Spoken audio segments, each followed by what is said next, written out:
back. I feel like in today's times we probably shouldn't do my usual one. So, yeah. So, I guess you know the drill. We're going to start off with our stories. Today we only had 2 short ones, and so I'm going to tell one. Jordan's going to tell another. You're going to hear both of our angelic voices. And Payton's. Oh yeah. Also, we have this wonderful gem with us today. Thanks. My girlfriend, Payton. Pastors be like. Yeah, and then after we tell the story, we'll draw from the bowls, from the things you've suggested. Right. And then do an improv. You want to start with yours, actually? Because that one's a pretty good one. Okay, so, yeah, we were just talking about it right before we started the video. It was a time when Gavin was working at Carl's Jr. And simpler times. Simpler times.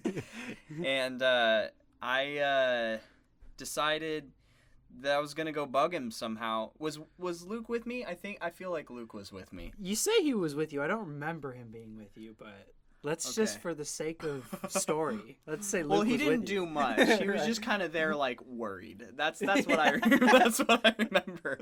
So, yeah, I decided let's go to Carl's Jr. because I know Gavin's working tonight, and you know, I just want to mess with him because you can do that at fast food restaurants.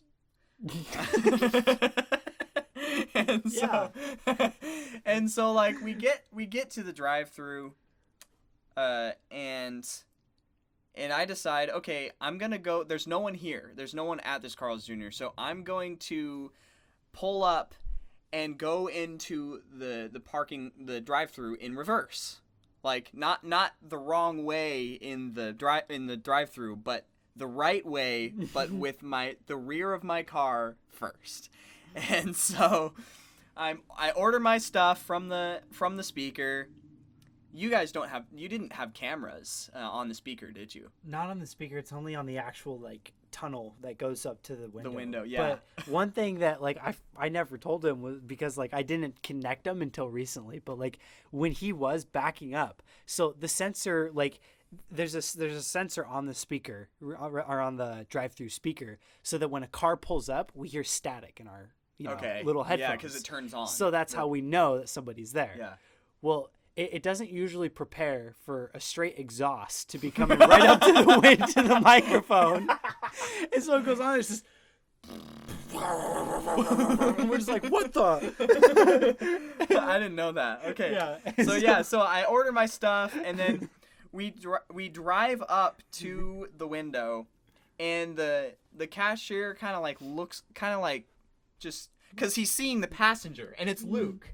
Like, and we're just kind of looking this way, like, what's up? And he's like, hey, Gavin? Because Gavin was actually the shift supervisor. Is that what you were called? Yeah. Yeah, so he was the shift supervisor. And when the employee saw me in the car in reverse, I was like, hey, what's up? And the other guy's just like, Gavin? And he, like, turns around and gets you.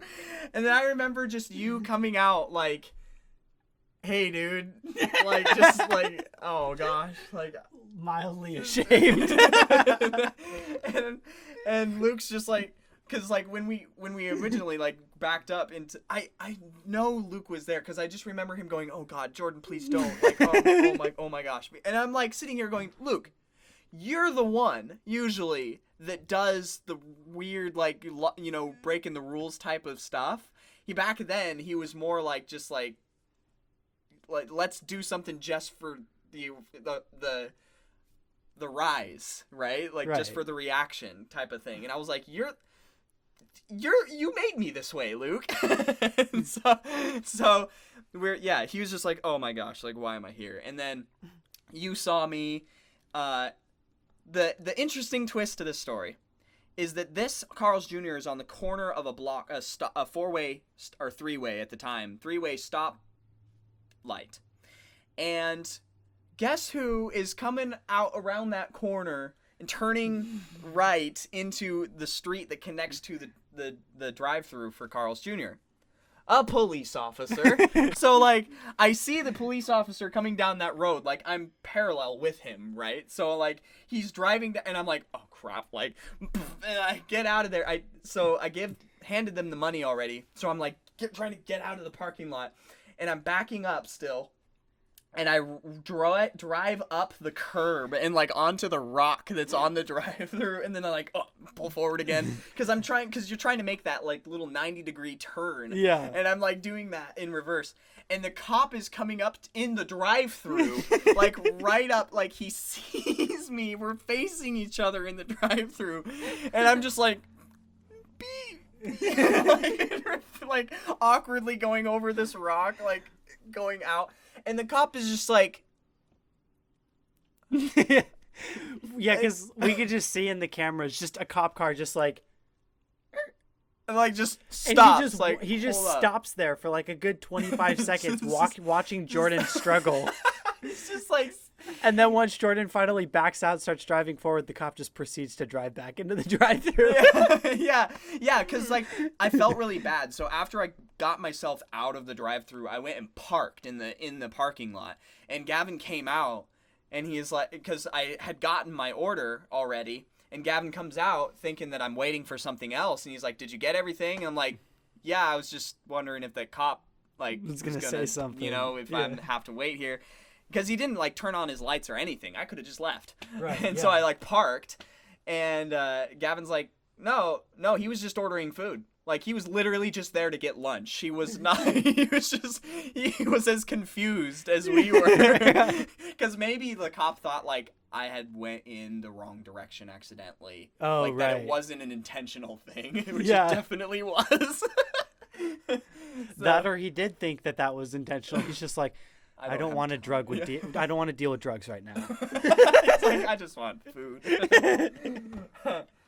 So, yeah, and then after that, I drove off, and I tell that story everywhere. That's it. That's for me. Yeah. Well, just one more little funny thing for you guys. Mine's a bit shorter because I don't remember any of the details. This is like when I was like 15, 16. It was a while ago, but it's a pretty good one. My parents get a good kick out of it, and they love to remind me about it. Okay. Well, I've always had like this lactose, and not always. I recently developed this lactose intolerance to where if I have a lot of dairy, it very airy. Yeah, I get very airy when I got a lot of dairy. You know what I'm saying? And so, well, this one time, I think this is probably when we first found out about it. I had some dinner, you know, and I don't remember what it was. Otherwise, I'd be able to list that as a variable. But we ate it, and I noticed a couple hours later, I'm just like, oh, my stomach. Oh, I don't feel good. And so I'm just thinking it's like mild discomfort. Sometimes you eat something and it just doesn't feel right, you know? And so I'm like, I'll give it a bit of time. Well, it's been a few hours later now, and it's like getting unbearable. Like, I feel like I'm about to give birth. I don't know what that feels like, but that's what I think.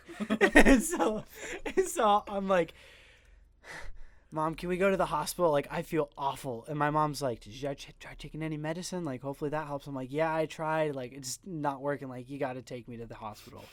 So my parents take me to the ER. We go over there pretty quick. Well, as quick as you can go without going over a ton of bumps because I would scream. You know how it goes. It was that bad. Yeah, it hurt, dude. It was so bad. Felt like appendicitis.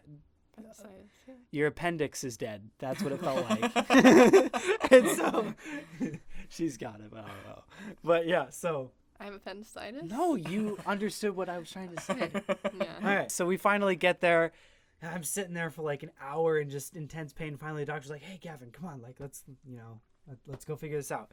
So I go in there. He runs a bunch of tests, and then I'm sitting there and he's like, okay, I'm going to go look at the test results and I'll be right back. And so I'm sitting there.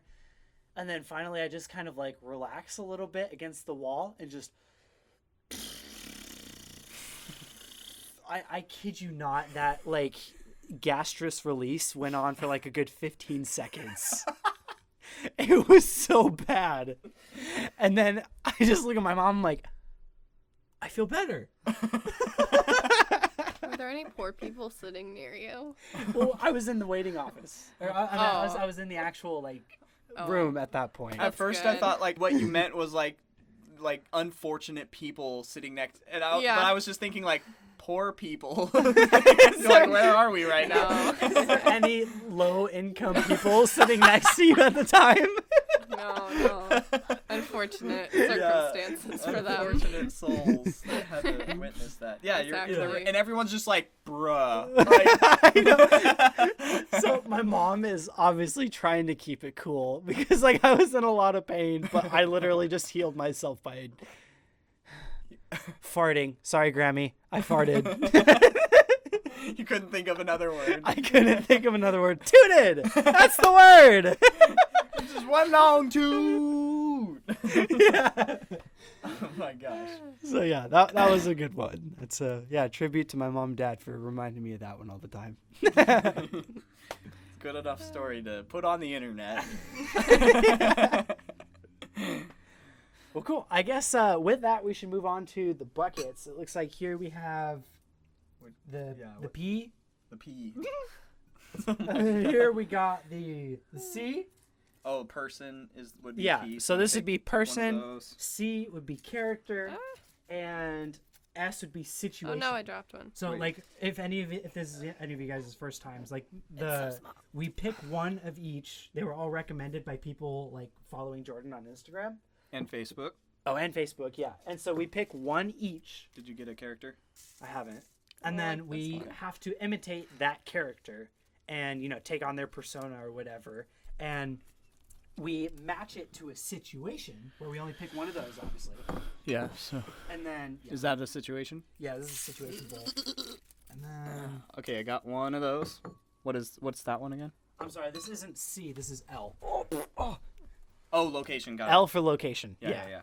And so let's go ahead and I will read the location. So it looks like right now we were at a library. All right. And then the situation is... I have a situation. Oh, did you grab one? Oh, I'm sorry. This is character. Go ahead, take the situation. Okay, situation is documentary on Bigfoot. Appropriate In a place. Yeah, that's pretty cool, actually. Yeah. Okay. All right. Okay, and then my character is a short, middle-aged, overweight spy. All right. So you're like Danny DeVito in a spy movie. This is not an attack on you, Danny DeVito, if you're watching this, because we know you are. So there's gonna be a lot of like in this video. Honestly, it's not our Gavin whack. lives, though. All right. So my character is Aslan. Great. I am a psychiatrist, Just a psychiatrist. but I don't remember exactly what a psychiatrist does. Aren't they the people that like sit on the couch, like you lay on the couch, and then they're like, "And how does that make you feel?" Yeah. I'm pretty sure that's what it is. Okay. Makes sense because I was psychic, so. Yeah, that's all I And got. what was your from it. character? A middle-aged, overweight spy. Oh, that's right. Short, middle-aged, overweight I spy. just keep thinking psychologist, not psychiatrist. Like, what's Yeah. the difference? Psychologist. That's just like general, like I- psychology. yeah. Wait, I feel like that would be. Psychology is just like in general. We got to look that up. we have to be accurate. Okay. Psychiatrist. Son of a Gavin. loving mother and father. Nice save. I think you're right because they're devoted to a diagnosis, prevention, and treatment of mental disorders. Yeah. So, All right. Psychiatrist. Talking to Make you feel. people. Psychiatrist. Yeah. Okay. Just try to like step behind here because the sound is kind of a cone type thing. Mhm. I mean, it'll still pick up what you're doing over here, but. All right. So. So what was the reviews? Bigfoot. Library documentary on Bigfoot, and then I'm Aslan, your psychiatrist, and you are a. Fat, short, middle-aged spy. Yeah, my neighbor believes in Bigfoot. He hunts for him often. Nice. So you've heard a lot of stories. No. He thought Paige was Bigfoot when she went out to feed the chickens. Oh man. I don't know how much extracurricular dialogue I'm gonna keep in here, but this is juicy. All right. All right, cool.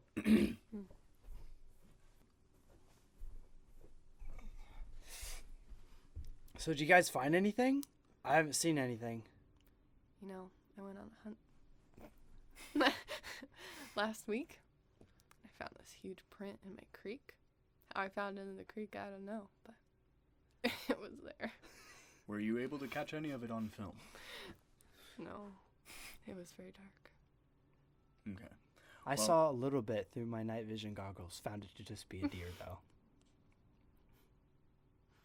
Stop patting your belly. I can't keep a straight face when you're petting it. Isn't that what fat people do? Do you know a lot of fat people, Gavin? Do they do this? Oh my gosh. We're gonna get censored, dude. All right. How else do I show that I'm fat?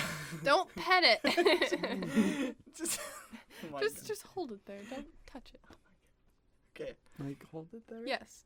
Okay. Well, the reason we came to the library was to find information that researchers have put into the study of Bigfoot. And if you come across trails or you come across anything you see in the woods, it would be a perfect opportunity to catch it on film yourselves, and we can use our own footage for the documentary. That would be good. ideal. I saw this good hide hole space where I thought I could watch for something, but I just, well, let's just say I'm a bit too plus sized, and It's okay. we need to find, alternate routes.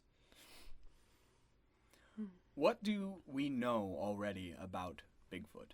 Obviously, a documentary must show enough information to give a reasonable display that Bigfoot is, in fact, real. Of course, I know that he is real because I was there when he was created. But Yeah. but they've gone into hiding, and they're wonderful creatures, really, when you get to know them. So I would really like to show people the value of Bigfoot. Yes, I quite agree. I would say that his last sighting was in Oregon, I believe. And so Yes. I've been sending out my people to that location, hoping that we My could find creek. some tracks. Yes. Ah, yes. She lives close by, the last sighting. How many of your people have reported back to you? So far, I have had 4 respond, and we have we have people out investigating their reportings, but we have come up with nothing so far. He's a hard man to catch, this Bigfoot. Well, we'll try other states the further along we go. For now, we will continue gathering resources. Very wise. Very wise.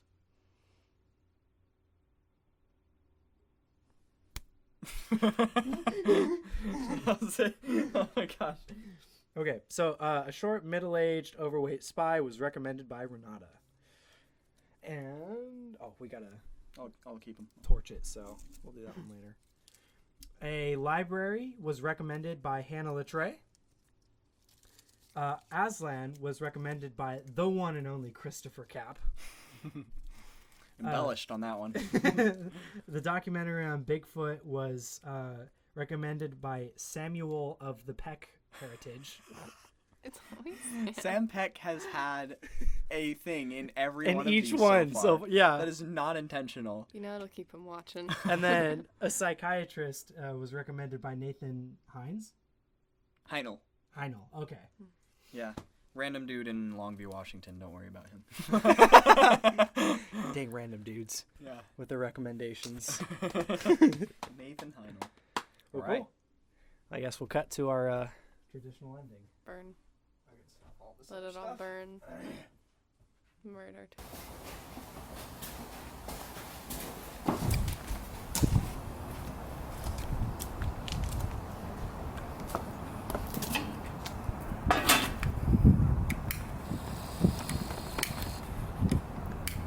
The char from the other times we've done this. I know.